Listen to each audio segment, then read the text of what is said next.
Hello everyone, very good morning. Welcome to IFS. मैं हूं Swati and dear students, मैं आपके लिए एक और बहुत ही इम्पोर्टेंट वीडियो लाई हूं जिसमें मैं आपको बताने वाली हूं कि एनआईटी सूरत में पीएचडी एडमिशन के लिए जो एप्लीकेशंस आई है उसकी डिटेल्स क्या है। तो बहुत ही ध्यान से इस वीडियो को देखिए। तो चलिए स्टार्ट करते हैं। देखिए यहाँ पर मेंशन्ड है डिपार्टमेंट्स ऑफरिंग पीएचडी प्रोग्राम, यानी कि कौन कौन से डिपार्टमेंट्स हैं जो पीएचडी प्रोग्राम ऑफर कर रहे हैं उनकी लिस्ट देखिए।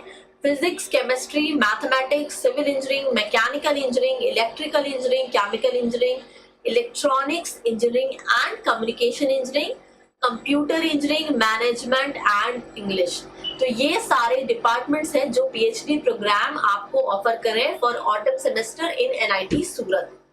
नेक्स्ट देखते हैं। देखिए कौन कौन से कैटेगरीज है। The categories for PhD admission, यानी कि the institute provides PhD program under the following categories. तो डिफरेंट कैटेगरीज में वो पीएचडी प्रोग्राम प्रोवाइड कर रही है, तो वो कैटेगरीज देख लेते हैं। तो देखिए यहाँ पर मेंशन्ड है full time institute research scholars, full time research scholars and paid by government semi government organisation, full time sponsored candidate, part time institute faculty and staff, part-time project staff, part-time external candidates, full-time self-financed candidates, full-time study leave candidates। तो आप इन particular categories में PhD admission के लिए apply कर सकते हैं। आपको apply online करना है, यानी कि एप्लीकेशन मोड आपका ऑनलाइन हो जाता है। नेक्स्ट देखिए इंपॉर्टेंट डेट्स की बात करते हैं। तो यहाँ पर लिखा हुआ है online registration and drawn refundable fee payment कब से स्टार्ट हो चुका है? May 2 से। आपका लास्ट डेट है for submission of online application form June 10। ठीक है। Date of display of eligible candidates, यानी कि जो जो एलिजिबल कैंडिडेट्स होंगे उनकी डेट वो कब लिस्ट डिस्प्ले होगी? June 24 को। तो डेट नोट कीजिए, June 24। Reporting of candidates for concerned departments for written test and interview. तो department of chemistry, physics, mathematics and humanities, civil engineering, mechanical engineering के लिए आपको कब रिपोर्ट करना है? July 4 को सुबह 9 बजे। And for departments electrical engineering, computer science and engineering, electronics engineering and chemical engineering आपको July 5 को रिपोर्ट करना है। ठीक है। जितने भी सिलेक्टेड कैंडिडेट्स हैं उनका डिस्प्ले उनकी लिस्ट का कब होगा? July 15 को। आपकी सेमेस्टर फीस और फाइनल रजिस्ट्रेशन कब पेमेंट है उसका? July 18 को। और आपका सेमेस्टर स्टार्ट हो रहा है July 25 को। So please note this things. और मोर डिटेल्स के लिए आप ऑफिशियल वेबसाइट पर जा सकते हैं।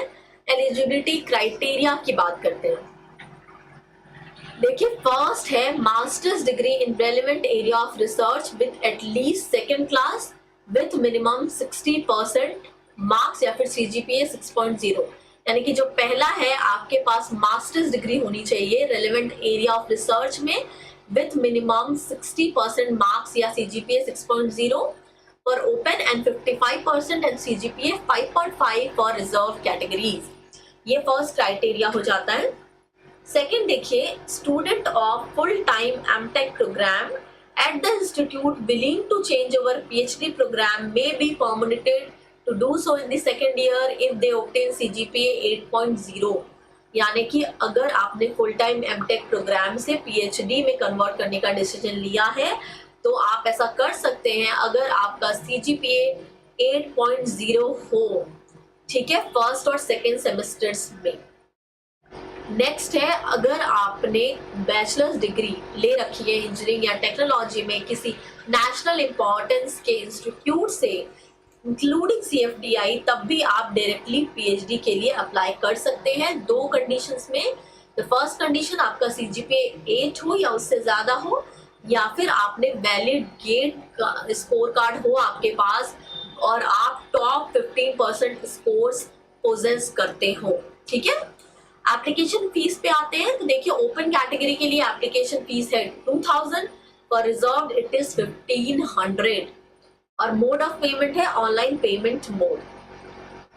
और आपका ये selection for PhD admission written test और इंटरव्यू पे बेस्ड होगा। ठीक है। तो ये थी डिटेल्स, आई होप कि बहुत ही क्लियर होंगी। तो प्लीज अगर आप NIT सूरत से PhD करना चाहते हैं तो जल्दी से अप्लाई कीजिए लास्ट डेट से पहले। Thank you very much.